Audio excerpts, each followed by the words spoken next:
in a quiet room filled with the Rashan scent of dried flax and ancient stone.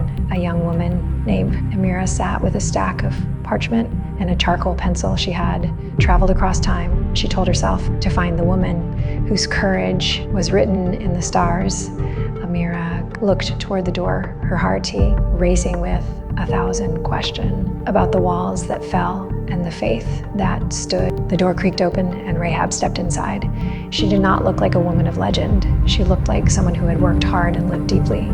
Rehab sat across from the interviewer, her eyes bright with wisdom. Amira leaned forward, whispering the first question. Why did you risk everything for two strangers from a foreign land? I had heard the stories we all had. We heard of the sea that parted and the God who fought for his people. Everyone else was paralyzed by fear.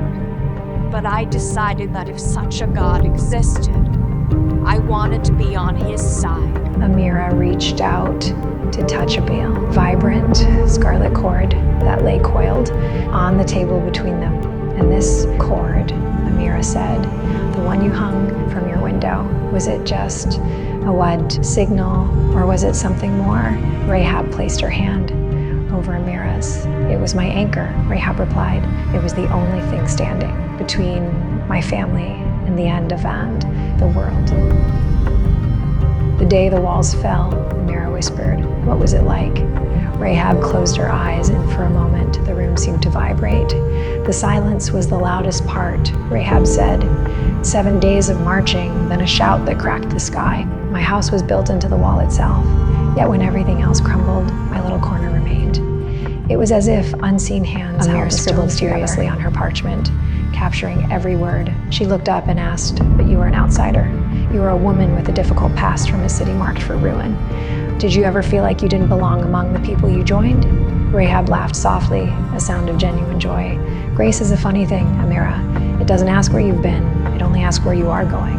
The people of Israel didn't see a stranger, they saw a sister. I found a new life, a new purpose, and eventually, a man named Salmon who saw the strength in my soul. Amira turned the page of her notebook, her eyes wide. That is the most incredible part, she said. You became the mother of Boaz, who married Ruth. You became a pillar of a royal family. Did you realize back then that you were weaving a lineage that would change the history to an end? Amira packed away her things. She looked at Rehab one last time. Your story tells us that no one is too lost to be found, Amira said. Rehab stood and walked her to the door. No, Rehab corrected gently.